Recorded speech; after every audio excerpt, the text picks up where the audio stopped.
Hello दोस्तों, नमस्कार, आदाब। जैसा कि आप लोग का बहुत सारा कमेंट आता है कि हमारा पशु बार बार सीमन डलवा रहे हैं, बार बार भैंसे से दिखा रहे हैं, कंसीव नहीं कर रहा है, ठहर नहीं रहा है, तो क्या करें। दोस्तों, मैं बता दूं आपको, बहुत ही बेहतरीन, बहुत ही शानदार तरीका आपको बताने वाला हूं, जिससे आप बेहतर से बेहतर रिस्पांस अपने पशुओं में गाभिन ठहराने में पाएंगे। तो दोस्तों, वो कौन सा चीज है, वो कौन सा चीज आपको यूज करना है, जो आपको मैं इस वीडियो में बताने वाला हूं। तो दोस्तों, अगर चैनल पे हमारे नए हैं तो चैनल को सब्सक्राइब करें, वीडियो अच्छी लगे तो लाइक करें, अपने दोस्तों में शेयर करें। तो दोस्तों, मैं बता दूं कि पशु में अनेक प्रकार की दिक्कतें आती रहती है। बहुत से पशुपालक भाई परेशान रहते हैं कि हमारा पशु रुक नहीं रहा है, बार बार रिपीट कर रहा है, 10 बार सीमन डलवा दिए, 12 बार सीमन डलवा दीजिए, हमारा पशु कंसीव नहीं कर रहा है। तो दोस्तों, मैं बता दूं कि सीमन कंसीव न करने के कुछ कारण हैं, उस पे आपको विशेष ध्यान देना है, जिससे आप पशुओं में 100% श्योरली के साथ मैं कह रहा हूं कि गाभिन आपका पशु ठहर जाएगा। तो दोस्तों, बिना स्किप किए इस वीडियो को देखिए और वीडियो में बने रहिए, और A to Z जानकारी आपको इस वीडियो में मैं बताने वाला हूं। दोस्तों, कौन कौन सी जानकारी है मैं आपको बता दूं। दोस्तों, जैसा कि जानते हैं कि आपका पशु जब भी हिट होता है तो पहला कंडीशन क्या होता है कि पशु स्राव देता है, एक दूसरे पे छलांग लगाता है, अनेक प्रकार की हरकतें करता है, जिससे आप समझते हैं कि हमारा पशु हिट में आ गया है। तो ना रुकने का रीजन क्या है, इस वीडियो में मैं आपको बता दूं। दोस्तों, मैं बता दूं कि आपके पशु के ना रुकने का वजह बचदानी में इन्फेक्शन, मेट्राइटिस या अन्य कारण भी हो सकते हैं। तो उससे कैसे बचा जाए, किन किन चीजों को विशेष ध्यान देना है, तो आइए उन सब विषय पर चर्चा किया जाए। तो दोस्तों, पहला नंबर देखना है कि हमारा पशु समय से हिट में आ रहा है या नहीं। जी हाँ दोस्तों, पहला नंबर देखना है कि हमारा पशु समय से हिट में आ रहा है कि नहीं, यानी कि उसका हिटिंग का पीरियड जो होता है वो 18 से 21 दिन का होता है। दोस्तों, मैं बता दूं, आपका पशु अगर 18 से 21वें दिन अगर हिट में आ रहा है तो समझिए आपका पशु का पीरियड जो है, साइकिल जो है, वो सही है। उसमें भी कुछ लक्षण हैं जो ना रुकने के कारण बनते हैं। वो कौन से लक्षण हैं? अगर पशु आपका बच्चे के लार के समान अगर स्राव देता है, जो को आपको एकदम ट्रांसपेरेंट यानी एकदम सफेद बच्चे के लार के तरफ झलकती हुई ताते आती हैं, उसमें आपके पशु को रुकने का चांस बढ़ जाता है। जी हाँ दोस्तों, अगर ऐसी ताते आती है तो उसमें आपके पशु 100% श्योरली है कि उसमें रुक जाएगा। तो इन सब चीजों का विशेष ध्यान रखना है। और दूसरी चीजें क्या है, क्यों नहीं रुकती है? अगर पशु आपका हिट में आ रहा है, आपने सीमन डलवा दिया या भैंसे से क्रॉस करा दिया, फिर क्या करता है, आपका पशु लगातार डिस्चार्ज करता ही रहता है। आपके पशु में जो है उसकी ताते जो है, उसका स्राव जो है हल्का, गाढ़ा, मटमैला या फटा फटा सा उसमें आ रहा है, तो इस कंडीशन में आपका पशु बिल्कुल नहीं रुकने वाला है। तो दोस्तों, मैं आपको बता दूं, ऐसी अगर समस्या आती है तो आपको क्या करना है। घर पे रह के आपको इलाज क्या करना है, ये सब सारी चीजें आप अगर उपयोग में लेंगे तो आपको बेहतर से बेहतर रिजल्ट सामने आएगा, बेहतर से बेहतर आपको रिस्पांस मिलेगा। तो दोस्तों, मैं चाहता हूं कि जितना ज्यादा से ज्यादा हो सके आपको इस बारे में नॉलेज दिया जाए, आपके पशुओं के बारे में नॉलेज दिया जाए, जिससे आपका पशु स्वस्थ रहे, मस्त रहे, जिससे आपको पशुपालन में वृद्धि हो और आपका इनकम बढ़ाया जा सके। तो दोस्तों, पहले नंबर क्या करना है कि अगर पशु छीटा, फटा हुआ, हल्का मटमैला अगर स्राव कर रहा है तो उसको आपको कुछ देसी दवाएं मैं बताने जा रहा हूं, जिसको आपको यूज में लेना है। उसको सीमन नहीं डलवाना है, उसको भैंसे से नहीं दिखाना है। जिस पशु में ऐसा हो रहा है उस पशु को भैंसे से नहीं दिखाना है, सीमन नहीं छुड़वाना है। उस पशु को आपको क्या करना है वो सारी चीजें मैं स्टेप बाय स्टेप आपको बताने जा रहा हूं।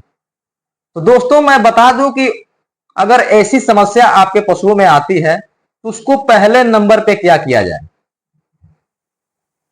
बच्चेदानी में अगर मेट्राइटिस हो गया, हल्का उसका जो स्राव है फ्रेश नहीं आ रहा है, तो उसमें पहले नंबर आपको क्या चीजें यूज करनी है, उसके बाद अगले विजिट में सीमन को आपको डलवाना है। अगर इस चीजों को आप नहीं करते हैं तो कितना हो सीमन डलवा लीजिए, कितना हो भैंसे से क्रॉस करा लीजिए, वो आपका पशु रुकने वाला नहीं है। तो दोस्तों मैं बता दूं वो आपको चीजें क्या क्या चीजें हैं जो आपको यूज में लेनी है। पहला नंबर है हल्दी, जिसको अगर पशु छोटा है, गाय छोटी है तो 25 ग्राम, अगर पशु बड़ा है तो 50 ग्राम उसको लेना है। दूसरा नंबर क्या है, दूसरा नंबर है जीरा। हाँ दोस्तों, दूसरा नंबर है जीरा, जिसको हमारी माँ बहनें दाल का तड़का लगाने में या सब्जी का तड़का लगाने में उपयोग में लाती हैं। उसको कितनी मात्रा में लेना है, उसको 25 ग्राम लेना है। तीसरा नंबर क्या है, तीसरा नंबर है अजवाइन। अजवाइन को कितनी मात्रा में लेना है, अजवाइन को 50 ग्राम पर डे लेना है। यानी कि हल्दी को 50 से 100 ग्राम पर डे, जीरा को 25 ग्राम पर डे, अजवाइन को 50 ग्राम पर डे। इसको कंटिन्यू आप 5 से लेकर 10 दिन तक दें, जिससे आप देखेंगे कि आपके पशुओं में बेहतर से बेहतर रिजल्ट सामने आने वाला है। तो दोस्तों इन सारे चीजों को जाना जाता है, परखा जाता है, उसके बाद आपको वीडियो में बताया जाता है। साथ ही साथ इसको क्या देना है, साथ ही साथ आपको कोई अच्छी क्वालिटी का मिनरल मिक्सचर देना है। मिनरल मिक्सचर में कोई अच्छी सी क्वालिटी की, उसको 50 से लेके 100 ग्राम तक पर डे देना है। इसको कंटिन्यू 10 से लेके 20 दिन तक दें, जिससे आप देखेंगे आपके पशु में काफी राहत मिलेगी इस समस्या से, और आपका पशु गाभिन ठहरने में, कंसीव करने में एक्टिव हो जाएगा। ये तो हो गया कि अगर हल्का उसमें गाढ़ा मटमैला आ रहा है, ये सब चीजों को देने से वो सही हो जाएगा। और चीजें हैं कि आपका पशु एकदम ममाई टाइप, पश टाइप उसमें कर रहा है, स्राव कर रहा है, उसमें क्या चीजें आपको लेना है, उसमें कोई अच्छी क्वालिटी का यूट्राइन टॉनिक देना बहुत जरूरी होता है। वैसे तो अगर ऐसी समस्या आती है तो आपको मैं बता दूं पशुपालक भाई कि पशु को इंजेक्शन के रूप में कुछ दवाएं लगवानी पड़ती है, उसके यूट्राइन के अंदर कुछ दवाएं छोड़नी पड़ती है। तो अक्सर हमारे पशुपालक भाई कहते हैं कि अगर पशु को इंजेक्शन लग जाएगा तो दूध की कमी आ जाएगी। तो अगर ऐसी बात है तो इन सब चीजों को उपयोग में लेना चाहिए, जिससे आपको बेहतर से बेहतर रिजल्ट मिल जाएगा। तो आपको कोई अच्छी सी क्वालिटी का यूट्राइन टॉनिक लेना है, जिसको 50 से लेकर 100 ml पर डे देना है।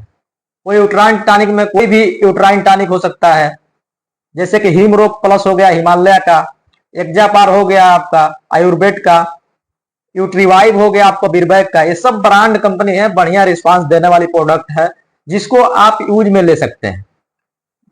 मिनरल को कंटिन्यू 20 दिन चलाने के बाद अगर पशु आपके अगले विजिट में हिट में आता है तो बहुत बेहतर तरीके से हिट में आएगा। उसकी जो तांतें हैं बेहतर आपको फ्रेश दिखती नजर आएगी। उस स्थिति में आपको सीमन को डलवाना है या अपने पशु को भैंसे से क्रॉस कराना है। अगर ऐसा आप करते हैं तो आपके पशुओं में रुकने के चांस 90 से 95% हो जाएगा। और साथ ही साथ उसको सीमन छुड़वाने के बाद आपको क्या चीजें उपयोग में लेना है वो भी आपको मैं बता दूं। वो चीज है धनिया। जी हाँ दोस्तों, आपके घर में यूज होने वाली चीज है, जिसको हरा धनिया हम बोलते हैं। सीमन डलवाने के बाद उसको कितनी मात्रा में देना है, उसको 250 ग्राम पर डे सीमन डलवाने के दिन से लेकर 3 दिन तक उसको देना है, जिससे आप देख पाएंगे कि 90 से 95% आपका पशु कंसेप्शन रेट बढ़ जाएगा। धनिया के क्या क्या फायदे हैं, धनिया में क्या क्या तत्व पाया जाता है, क्या क्या मिनरल पाया जाता है, क्या क्या विटामिन पाया जाता है, वो मैं आपको बता दूं, जिसमें magnesium, iron, copper, calcium, zinc, sodium, selenium, साथ ही साथ इसमें विटामिन सी प्रचुर मात्रा में पाया जाता है। और इसमें बी कॉम्प्लेक्स के रूप में B6, B3, B1, वो जितनी भी बी कॉम्प्लेक्स की विटामिन है इस धनिया में पाया जाता है, जिसको आप अपने पशुओं में यूज कराएं और बेहतर से बेहतर रिस्पांस पाएं। तो दोस्तों, मेरा मेन मकसद है आपको इन सारी समस्याओं का समाधान इस हमारे YouTube चैनल से देना, जिससे आपको अपने पशुओं में अनेक प्रकार के रोगों का समाधान मिल सके। दोस्तों, ऐसे ही वीडियो हमारे चैनल पे आती रहती है। अगर हमारा वीडियो पसंद आए तो लाइक करें और हाँ, चैनल को सब्सक्राइब करना नहीं भूलिएगा। तो चलिए दोस्त, अगले वीडियो में मिलते हैं, तब तक के लिए जय हिंद।